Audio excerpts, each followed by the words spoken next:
عز و جل وصلی اللہ تعالی علیہ وآلہ وسلم صلو علی الحبیب صلی اللہ تعالی صلی اللہ تعالی علی محمد. السلام علیکم ورحمۃ اللہ وبرکاتہ. وعلیکم السلام ورحمۃ اللہ وبرکاتہ. میں عبدالعزیز اطاری پیزو ضلع لکی مروت خیبر پختونخوا. پیارے باپا جان، میری عمر اس وقت 62 سال کی ہو گئی ہے اور میری دلی خواہش ہے کہ دعوت اسلامی کے نام سے اور اسی ماحول کی برکت سے دین کا خدمت کروں. حضور کوئی ایسا آسان طریقہ بتائیں کہ میں مدنی کاموں کی دھومیں مچا لوں. دعاؤں کا بھی التجا ہے اور مدنی پھول بھی عطا فرمائیں تاکہ اسی رہنمائی میں مدنی کاموں میں ترقی کروں. آخر میں امیر علیہ سنت سے التجا ہے، حضور یہ 6 ماہ سے میری طبیعت خراب ہے اور مجھے کینسر کی بیماری ہوئی ہے سکن کی وجہ سے، جس کی وجہ سے میری داڑھی کے بال اور زلفیں سب گر گئے ہیں. اور حضور کوئی روحانی علاج ارشاد فرمائیں اور ساتھ دعاؤں کی التجا بھی ہے.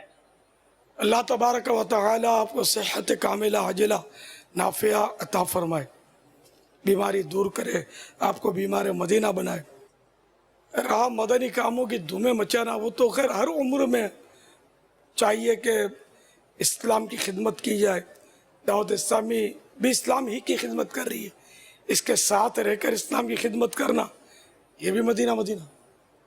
تو آپ درس دینے پر اگر قدرت رکھتے ہیں تو فیضان سنت کا درس اگر اچھی اردو پڑھ سکتے ہیں تو درس دیجئے. علاقائی دورہ برائے نیکی کی دعوت میں حصہ لیجئے. قرآن کریم پڑھا سکتے ہیں تو پڑھائیے. مدرسۃ المدینہ بالغان. مدنی قافلوں میں سفر کر سکتے ہیں تو مدنی قافلوں میں سفر کریں. دیکھ کر بیان کرنے پر قدرت حاصل ہے تو بیان کی بھی سعادت حاصل کریں. اس طرح جس طرح ایک عام آدمی اپنے اپنی معلومات کے مطابق، اپنی اپنی طاقت کے مطابق دین کی خدمت کرتا ہے تو بزرگوں کو بھی دین کی خدمت کرنی چاہیے. اللہ تعالی آپ کو صحت دے اور آپ کے ذریعے خوب دین کی خدمت لے. واللہ تعالی اعلم ورسولہ اعلم عز و جل وصلی اللہ تعالی علیہ وآلہ وسلم صلو علی الحبیب صلی اللہ تعالی علی محمد. بیمار عابد رسالہ منظر عام پر آیا ہے، اس کے صفحہ نمبر 40 پر کینسر کے 4 روحانی علاج لکھے ہیں. نمبر 1، اول آخر 11 بار درود ابراہیم اور درمیان میں سورہ مریم پڑھ کر پانی پر دم کیجئے. ضرورتاً دوسرا پانی ملاتے رہیے. مریض وہی پانی سارا دن پیے. یہ عمل 40 دن تک بلا ناغہ کرتے رہیے. انشاءاللہ عز و جل شفا حاصل ہوگی. دوسرا بھی پڑھ کر دم کر کے مریض کو پلا سکتا ہے. نمبر 2، یہ آیت کریمہ الا یعلم من خلق وهو اللطیف الخبیر 2022 بار اول آخر 11 بار درود پاک پڑھ کر کینسر کے مریض پر دم کیجئے. پانی اور دوا پر دم کر کے بھی پلائیے. انشاءاللہ عز و جل بہت فائدہ ہوگا. مدت علاج تا حصول شفا. نمبر 3، 7 دن تک روزانہ باوضو یا رقیبو 100 بار اول آخر 11 بار درود شریف پڑھ کر کینسر کے مریض پر دم کیجئے. اگر زخم ہو تو اس پر بھی دم کیجئے. اگر کینسر کا زخم جسم کے اندرونی حصے پر یا پردے کی جگہ ہو تو زخم کی جگہ پر کپڑے کے اوپر دم کر دیجئے. اگر جسم کے باہر زخم ہے تو سرسوں کے تیل پر بھی دم کر دیجئے اور وہ تیل مریض زخم پر لگاتا رہے. انشاءاللہ عز و جل زخم صحیح ہو جائے گا اور کینسر دور ہوگا۔ نمبر 4، کینسر خواہ کسی قسم کا ہو، ہمیں جنہوں نے سوال کیا ان کو اسکن کینسر ہے، یعنی چمڑی کا کینسر، تو کینسر خواہ کسی قسم کا ہو، 1 کلو زیتون کے تیل میں 100 گرام ہلدی اچھی طرح پکا کر چھان کر کھا لیجئے۔ مریض ہر غذا کے بعد 20-20 قطرے پی کر اوپر نیم گرم پانی پی لیا کرے، انشاءاللہ عز و جل فائدہ ہوگا۔ اچھا، جہاں زخموں پر تیل لگانا ہے یا ہلدی والا زیتون کا تیل پینا ہے، تو اس طرح کے طبی علاج ہوتے ہیں نا، یہ اپنے طبیب کے مشورے کے بغیر نہیں کرنے چاہیے۔ ایک جدید تحقیق کے مطابق روزانہ مناسب مقدار میں پستے کھانے سے پھیپھڑوں اور دیگر کئی قسم کے کینسر کا خطرہ کم ہو جاتا ہے۔ کینسر پر کام کرنے والی امریکی ایسوسی ایشن کے تحت کی جانے والی تحقیق کے مطابق پستے میں وٹامن ای کی ایک خاص قسم ہوتی ہے جس کے ذریعے پھیپھڑوں سمیت کئی اقسام کے کینسرز کے خلاف مضبوط مدافعتی نظام حاصل کیا جا سکتا ہے۔ یہ جو بیمار عابد نامی رسالہ ہے، اس میں بیماریوں کے 78 علاج بھی درج ہیں، 78۔ بہت پیاری کتاب ہے، اس کو ضرور پڑھیے، اس رسالے کو بانٹیے۔ اس کے صفحات 48 ہیں، 48 صفحات، اچھی اچھی حکایات اور احادیث مبارکہ بھی اس میں ہیں، اور حدیث ہر اچھی ہوتی ہے، ہر حدیث اچھی ہوتی ہے ظاہر ہے۔ تو یہ رسالہ پاکٹ سائز، جیبی سائز 11 روپیہ ہدیہ، جبکہ بڑی سائز 14 روپے ہدیہ۔ مکتبۃ المدینہ سے حاصل کیجئے اور تقسیم رسائل کی بھی سعادت حاصل کیجئے۔ صلو علی الحبیب صلی اللہ تعالی علی محمد۔ السلام علیکم ورحمۃ اللہ وبرکاتہ۔ وعلیکم السلام ورحمۃ اللہ وبرکاتہ۔ عمران محمود اتاری، مرکز الاولیاء لاہور۔ پیارے باپا جان، بعض لوگ یہ کہتے ہیں کہ شادی بیاہ فنکشن میں ڈھول اور موسیقی وغیرہ کرنا جائز ہے، اور کہتے یہ ہیں کہ خوشی میں خوشی نہ کریں تو کب کریں؟ تو اس صورت میں ان سے تعلق رکھنا جائز ہوگا؟ برائے مہربانی جواب مرحمت فرما دیں۔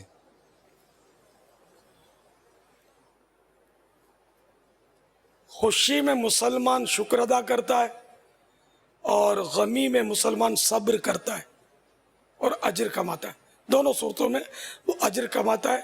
خوشی میں خوشی، ڈھول بازوں سے کوئی خوشی ملتی ہے؟ ہوائی فائرنگ میں بھی تو خوشی ان کو ملتی ہے، جب کسی کو گولی لگ جاتی پھر اس خوشی کا کیا ہوتا ہے؟ شادیوں کے گھر ماتم کدے بن جاتے ہیں۔ یہ کئی خبریں ایسی ہیں کہ شادی خوشی میں فائرنگ ہوتی ہے اور پھر گولی کسی کو لگ جاتی ہے، نہ ہونے کا ہو جاتا ہے۔ پھر تو مسلمان جو ہے نا وہ شریعت کا پابند ہے، اپنے رسم و رواج کا پابند نہیں۔ تو ڈھول ڈھمک کے یہ ہمارے غلط رسم و رواج ہیں، اور اس کو جائز کہنا بہت بڑی جرأت ہے، کیونکہ شریعت نے اس کو ناجائز قرار دیا۔ ڈھول باجے بجانا حرام اور جہنم میں لے جانے والے کام ہیں۔ تو اس لیے مسلمان کو تو اس سے بچنا چاہیے۔ خوشی کے بھی سر ہوتے ہیں اور غم کے بھی ڈھول بازوں کے سر ہوتے ہیں۔ غم میں بھی لوگ ڈھول بجاتے ہیں، جی ہاں، اس کے سر ہوتے ہیں باقاعدہ۔ یہاں تک کہ ایسی موسیقی بھی ہے کہ جس سے بندہ ایسا مطلب بے خود ہوتا ہے کہ وہ خود کشی کرنے پر آمادہ ہو جاتا ہے۔ دنیا میں ایسی موسیقی، ایسا میوزک بھی ایجاد ہوا ہے، اور یہ بات بھی پرانی ہے۔ تو یہ ڈھول باجے صرف خوشی ہی دیتے ہیں ایسا بھی نہیں ہے، یہ طویل غم دیتے ہیں. جس کو تھوڑی سی خوشی دے بھی دے نا اس کو طویل غم دیتے ہیں، پھر عذاب کا، سانپ کا، بچھو کا، آگ کا، جہنم کی سزا کا، کہ وہ ان چیزوں کا حقدار ہو جاتا ہے. تو اس لیے جنہوں نے اب تک ایسا کیا وہ بھی توبہ کرے اور آئندہ نہ کرنے کا عہد کرے، نہ ایسا کرے نہ سنے. تو جب یہ ڈھول باجے بجا رہے ہوں تو اس وقت ان کے ساتھ اٹھنا بیٹھنا تو ایسا کہ وہ خود ڈھول باجے سنے گا تو یہ بھی سننا اس کا گناہ ہے، اس کو اس سے بچنا ہی ہوگا. اور جو اس طرح کے کام کرتے ہیں یہ فاسق ہوتے ہیں، اچھے لوگ نہیں ہوتے.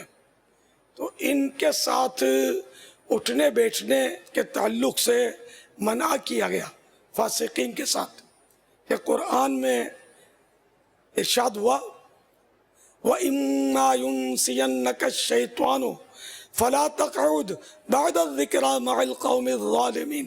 اور اگر شیطان تجھے بلاوے تو یاد آئے پر ظالموں میں مت بیٹھ.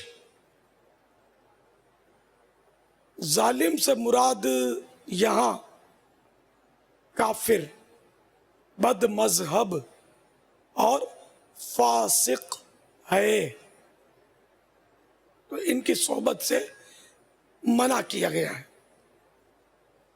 واللہ تعالی اعلم ورسولہ اعلم عز وجل وصلی اللہ تعالی علیہ وآلہ وسلم. یہاں میں آپ کو مدنی پھول یہ عرض کروں گا کہ دیکھو حکم شریعت تو اپنی جگہ پر ہے، منع ہو گیا، لیکن میں نے یہ بیان کر دیا، بات ہو گئی، ٹھیک ہے نا. آپ جا کر اگر آستینیں چڑھائیں گے اور لڑائیاں کریں گے، کیونکہ ابھی یہ ڈھول باجے اور گانے باجے اس سے کون سا گھر خالی ہے. اب باپ کو بولیں گے میں تیرے پاس نہیں آؤں گا، باپ بولے گا بیٹے کو تو گھر سے نکل جا، میں تیرے پاس نہیں بیٹھوں گا.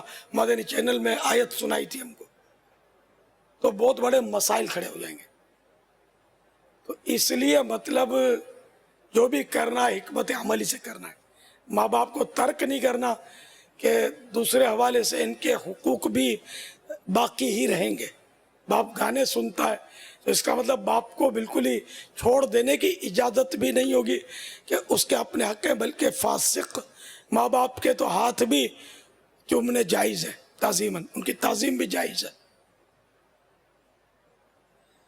اس طرح کے دوستوں کو تو بالکل ترک کرنا چاہیے کہ جو اس طرح کے دھندے کرتے ہیں، کہ ان کے ساتھ آپ رہیں گے تو آپ بھی ایسے بن جائیں گے.